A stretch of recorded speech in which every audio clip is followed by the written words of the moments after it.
सरकारी के सख्त बयानात का करिश्मा, हुकूमत के साथ डील या कुछ और। पीपल्स पार्टी का हर रहनुमा मुश्किल से निकल रहा है।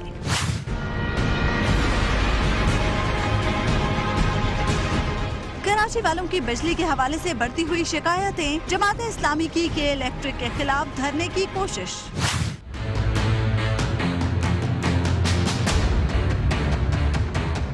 इलेक्शन के करीब आते ही मुल्क को नए सूबों में बांटने की तहरीकें भी जागने लगी।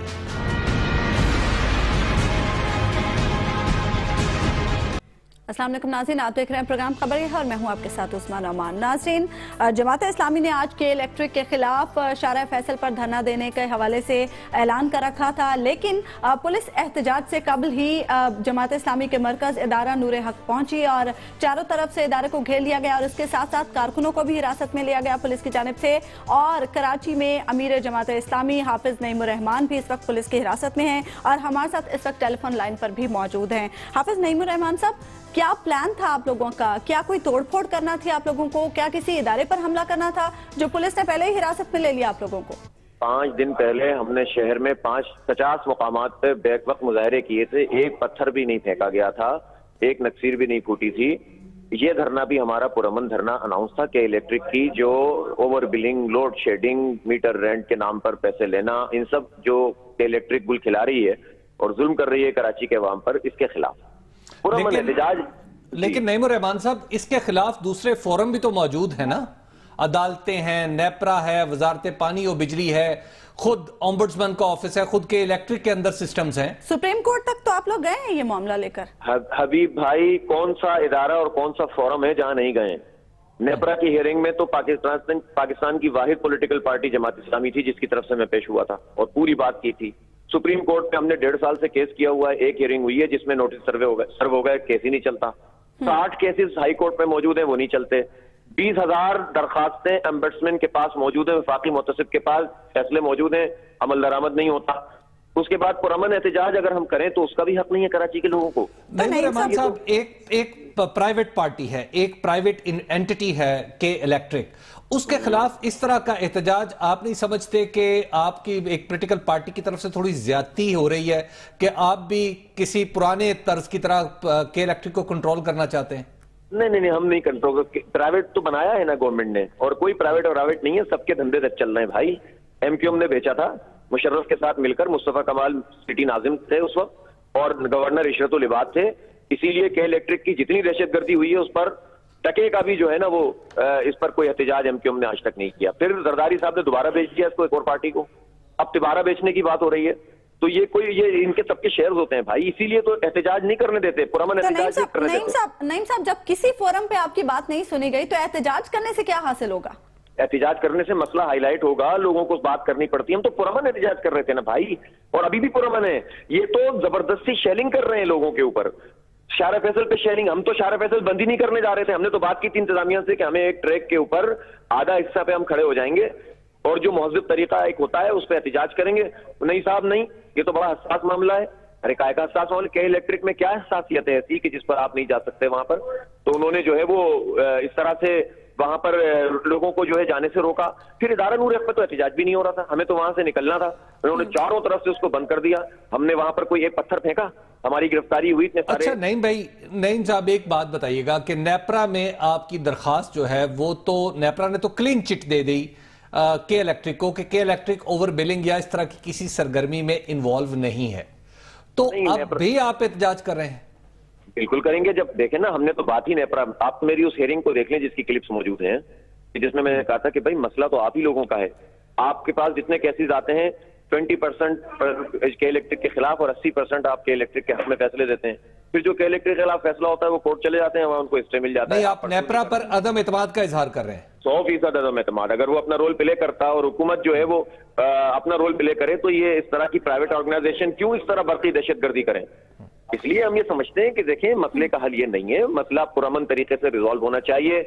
लोगों को उनका हक देना शुरू करें। हमने ये पुरअमन तहरीक शुरू की है, हमारे कारकुनों को आपने जगह जगह रोका है। अब वो मसला ये है कि अब कारकुन करें क्या? जब आप शेलिंग करेंगे उनके ऊपर तो अवाम भी शामिल है ना। अब देखें, इलेक्ट्रिक का मसला सिर्फ जमात इस्लामी का मसला नहीं है, कराची के 2.5 करोड़ लोगों का मसला है। लेकिन बाकी कोई जमात आपके साथ शामिल नहीं है? बाकी जमात शामिल नहीं है तो उस जमात से पूछें।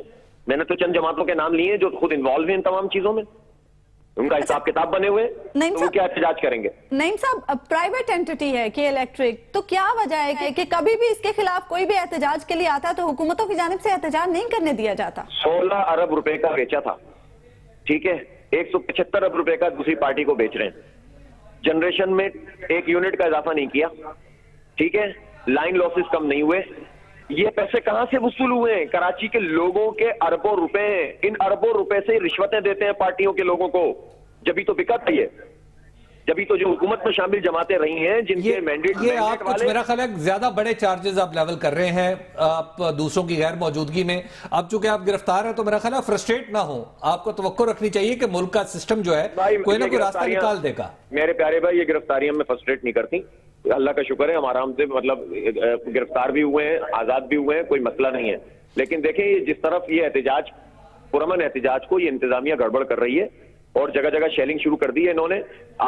हम आपके तवस्सुस से मैं कह रहा हूं कि ये सिलसिला बंद करें और हमें पुरअमन एहतजाज करने का हक दें, ताकि के इलेक्ट्रिक जो है वो उसकी जो चीजें हैं उसके पुरअमन तरीके से हम एक्सपोज कर रहे हैं। नईम साहब, अभी आप किस थाने में हैं और आगे का प्लान क्या है आप लोगों का? ब्रिगेड थाने में मैं हूं और आगे का प्लान तो इंतजामिया के पास है, मेरे पास तो नहीं।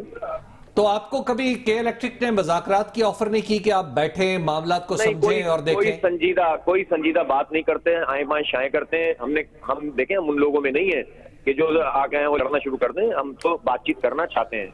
तो फिर पॉलिटिकली आपके लिए नईम साहब एक सीधा रास्ता ये नहीं है कि आप बाकी पार्टियों को भी कन्विंस करने की कोशिश करें कि वो आपके साथ इस एहतजाज में चलें, क्योंकि ये मसला तो फिर पूरे कराची का है, आप ही इसको ऑन कर रहे हैं तो कुछ सवालात उठेंगे।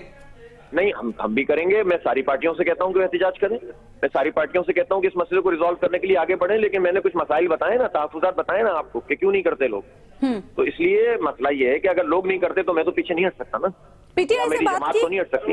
पीटीआई से आपकी बात हुई नईम रहमान साहब इस इशू? कई दफा बातचीत होती है, अपने तौर पर जो मकामी लोग हैं वो बात करते रहते हैं, लेकिन ये कि जाहिर है कि जिस तरह से एक्शन एक जमात को लेना चाहिए, तो जमात इस्लामी ने देखे, मैं किसी जमात पे तनकीद नहीं कर रहा कि वो क्यों नहीं करती, उनका हक है, वो करें ना करें, लेकिन ये तो नहीं होगा कि जमात इस्लामी जो आप कहने का मतलब यह कि आपने किन किन जमातों से राब्ते किए और आपको क्या क्या जवाब आया, ये तो बता देना। देखिए, मेरा ये काम नहीं है कि मैं जमातों से राब्ता करके उनसे कहूं कि आप जो है एहतजाज करें। हाँ, ये जरूर होता है कि जब कोई तहरीक लेकर चलते हैं तो पॉलिटिकल एनवायरनमेंट में हम लोगों से तवक्को रखते हैं कि वो हमारे साथ चलें, हम राब्ता कर लेंगे, कोई मसला नहीं है हमारे लिए, हम सब जमातों से बात कर लेंगे, लेकिन ये मेरी जिम्मेदारी नहीं है। जो आपका खास प्रोग्राम था आज, जो आपकी गिरफ्तारी की वजह से नहीं हो पा रहा, तो वहां पर शेलिंग वेलिंग हो रही है आपके कारकुनों पे या दूसरे लोगों पर, ये बताइए कि इस पर्टिकुलर प्रोग्राम के लिए नईम साहब आपने कुछ राब्ते किए थे दूसरी सियासी जमातों से या हुकूमत को इत्तला दी थी?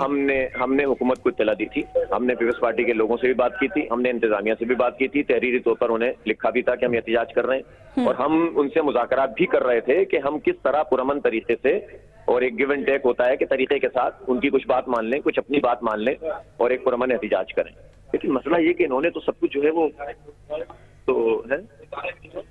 अब देखिए ना, हमारे दफ्तर जमात इस्लामी पर अगर शेलिंग कर रहे हैं इस वक्त ये, तो आप मुझे बताएं कि अब इसके बाद क्या क्या रह जाता है? जमात इस्लामी का दफ्तर तो सबका दफ्तर है यार, अवाम का दफ्तर है, और इस दफ्तर के ऊपर अगर शेलिंग कर रहे हैं तो आप मुझे बताएं ना कि इस सूरत हाल को किस तरफ ले जाना चाहते हैं। खुदा के वास्ते ये काम ना करो, हमारे इस पुरअमन एहतजाज को पुरअमन रहने दो। हमें धरने की इन्होंने कहा, मुझे फोन करके कि इजाजत दे दी है डिप्टी कमिश्नर साहब ने, मैंने उनसे कहा कि ठीक है, मैं गारंटी लेता हूं, आप शेलिंग बंद करें, हमारे कारकुन पुरअमन तरीके से एक जगह पे जमा हो जाएंगे।